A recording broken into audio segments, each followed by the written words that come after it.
À une époque de tourmentes et de conflits incessants, Marguerite s'est imposée comme un symbole de résilience et de destinée, au milieu du chaos qui dévorait l'Angleterre. Pour saisir l'ampleur du parcours de sa vie, il faut d'abord démêler l'épopée de son époque. Marguerite était née dans l'ombre d'un héritage profond, fille d'Édouard l'Exilé, l'héritier légitime du trône d'Angleterre. Édouard était le fils d'Edmond Côte-de-Fer, un roi guerrier déchu dont la mort en 1016 annonça l'ascension de Knut le Grand. Knut, un souverain avisé et redoutable, avait conclu un pacte avec Côte-de-Fer. Si l'un périssait, la lignée de l'autre hériterait du royaume. Fidèle à sa nature, Knut, toujours le stratège rusé, chercha à éteindre la lignée de son rival. Il envoya le jeune Édouard, désormais connu sous le nom de l'Exilé, ainsi que son frère, à la cour du roi Olaf de Suède, complotant la mort des garçons. Pourtant, le destin en avait décidé autrement. Olaf, malgré le plan perfide de Knut, épargna les jeunes princes. Ainsi, Édouard et son frère entreprirent un voyage périlleux à travers les cours de Russie et d'Europe, trouvant finalement refuge dans les lointaines terres de Hongrie. Là-bas, Édouard se maria et eut 3 enfants, dont Marguerite ainsi que ses frères et sœurs Edgar Letteling et Christine, élevés dans l'atmosphère pieuse de la cour hongroise. Les premières années de Marguerite furent imprégnées à la fois de privilèges et de piété. La vie en Hongrie offrit à Marguerite une certaine stabilité, bien que marquée par l'exil de son père. Édouard l'Exilé, ayant aidé le roi André Ier à s'emparer de la couronne hongroise, s'était taillé une position respectable pour sa famille. Cependant, les courants du destin se sont de nouveau déchaînés en 1035, lorsque Knut le Grand est décédé et que ses fils sont montés sur le trône d'Angleterre. La situation a changé lorsque Hardeknut, l'héritier de Knut, a connu une fin mystérieuse et prématurée en 1042, empoisonné lors d'un mariage, laissant le trône à Édouard le Confesseur, le dernier fils d'Ethelred, le Malavisé. Dans ce paysage tumultueux et si loin de chez lui, Édouard l'Exilé, le véritable héritier par son père Edmond Côte-de-Fer, était présumé perdu. Édouard le Confesseur, le roi d'Angleterre, entendit cependant bientôt des rumeurs au sujet de son neveu l'exilé. En l'an 1057, le destin de Marguerite prit un tournant dramatique lorsqu'elle voyagea en Angleterre avec sa famille suite au rappel de son père, Édouard l'Exilé. Édouard, l'héritier légitime par la lignée du légendaire Côte-de-Fer, avait été convoqué comme successeur potentiel de son grand-oncle, le roi Édouard le Confesseur, malade et sans enfant. Mais le destin restait capricieux. À l'arrivée du père de Marguerite, Édouard l'Exilé, il connut une fin tragique, que ce soit par le poison de la trahison ou par les caprices du destin. Le trône d'Angleterre, siège de grandeur et de péril, était réputé pour son histoire sanglante, où de nombreux rois avaient trouvé une mort prématurée. Marguerite, bien qu'encore enfant, se retrouva prise au piège dans la toile perfide de la politique de la cour anglaise. Son frère Edgar Ettling était désormais l'héritier légitime, tant par le sang que par la loi. Pourtant, le royaume était un foyer de troubles et d'ambition. Le règne inefficace d'Édouard le Confesseur avait déclenché une crise de succession, car le trône était âprement disputé par 3 puissants prétendants. Le premier d'entre eux était Harold Godwinson, le noble le plus riche et le plus puissant d'Angleterre, comte de Wessex et dirigeant de facto du royaume. Le deuxième était Guillaume, duc de Normandie, qui revendiquait le trône sur la base d'un serment que Harold lui aurait prêté lors d'une captivité antérieure. Le troisième était le légendaire guerrier viking Harald Hardrada, roi de Norvège, qui affirmait sa revendication grâce à un pacte juré par Harthacnut à Magnus le Bon, son prédécesseur. Lorsque le roi Édouard le Confesseur mourut en janvier 1066, le destin de l'Angleterre était en jeu. Le Witan, composé des grands seigneurs, comtes et évêques du royaume, choisit Harold Godwinson comme nouveau roi. L'ère des rois vikings avait bouleversé l'Angleterre, et le Witan, n'étant plus lié à la lignée d'Alfred le Grand, jugea bon d'installer Harold, le plus puissant d'entre eux, comme commandant de confiance pour les diriger. Pourtant, les marées du destin étaient agitées. Harold Godwinson triompha lors d'un affrontement féroce à Stamford Bridge, où il vainquit et tua Harold Hardrada. Mais sa victoire fut de courte durée, car le redoutable duc Guillaume de Normandie l'affronta lors de la bataille d'Hastings. L'affrontement résonnerait à travers les annales de l'histoire, et Guillaume en sortit victorieux, gagnant le titre de Guillaume le Conquérant, changeant à jamais le cours du destin de l'Angleterre. Le frère de Marguerite, Edgar, fut momentanément acclamé comme le roi légitime d'Angleterre, mais alors que les forces cuirassées de Guillaume le Conquérant fondaient sur Londres, le cours du destin changea radicalement. Le Vitaine, au lieu de rassembler le courage de défendre leur ville, trahirent les leurs. Ils ouvrirent les portes aux légions de Guillaume, livrant Edgar entre les mains du conquérant. Le noble Edgar fut rapidement transporté en Normandie, où il devint prisonnier. Il fut renvoyé en Angleterre en l'an 1068 et retrouva Marguerite ainsi que sa sœur Christine.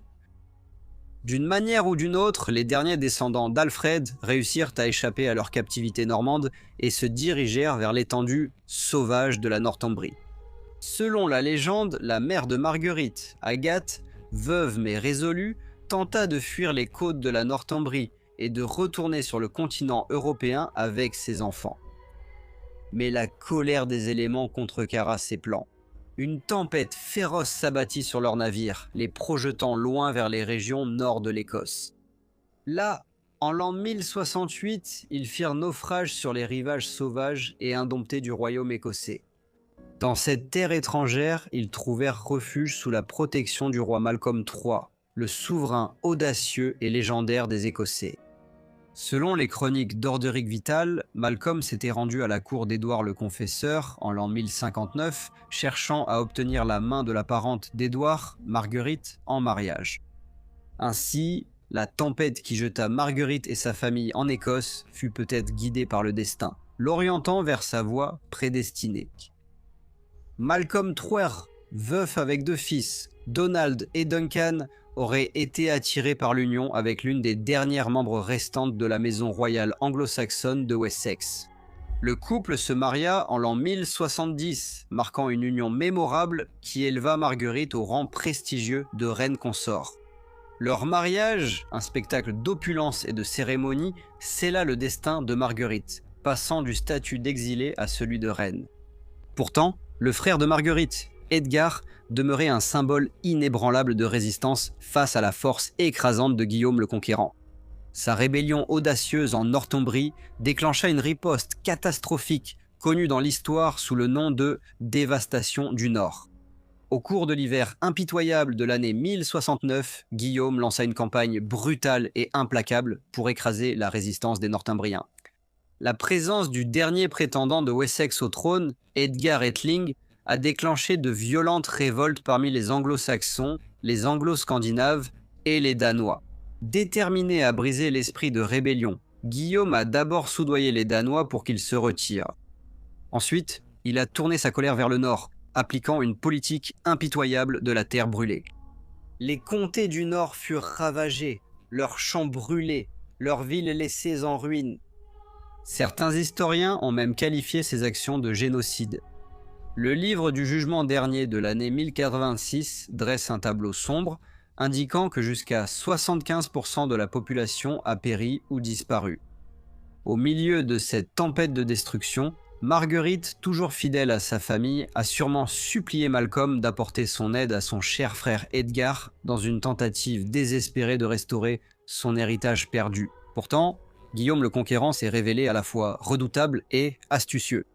En l'an 1072, le Nord étant complètement soumis et son pouvoir rétabli, il avança vers le Nord avec une armée redoutable et une flotte. Malcolm, le roi des Écossais, et Guillaume allaient se rencontrer lors d'une confrontation décisive, comme le rapporte la chronique anglo-saxonne. Malcolm, reconnaissant l'inutilité de poursuivre le conflit, prêta allégeance à Guillaume et remit son fils aîné Duncan comme otage. Par cet acte, la paix fut scellée entre Guillaume et Edgar, scellant le destin de la Northumbrie et de l'Écosse qui ne mèneraient plus de campagne contre le règne de Guillaume. L'union de Marguerite et de Malcolm donna naissance à 8 enfants, 6 fils et 2 filles. Marguerite choisit pour ses enfants des prénoms qui évoquèrent le passé légendaire de sa lignée. Édouard, en l'honneur de son père, Édouard l'Exilé, Edmond pour son grand-père, Edmond Côte de Fer, Ethelred pour son arrière-grand-père, Ethelred l'Indécis, et Edgar, un clin d'œil à la fois à son arrière-arrière-grand-père et à son frère, Edgar Etheling, qui avait brièvement revendiqué la couronne d'Angleterre. Cependant, elle donna aussi à ses plus jeunes fils des prénoms classiques, Alexandre à l'un et David à l'autre. Marguerite donna également à Malcolm 2 filles, Édith, qui forgea une puissante alliance en épousant Henri Ier d'Angleterre, et Marie, qui épousa Eustache III de Boulogne. Le biographe de Marguerite lui attribue une influence civilisatrice sur son mari Malcolm en lui lisant des récits tirés de la Bible. Elle a initié des réformes religieuses et a œuvré pour conformer les pratiques de l'Église écossaise à celles de l'Église continentale qu'elle avait connue durant son enfance. En raison de ses réalisations, elle était considérée comme l'exemple parfait d'un souverain juste.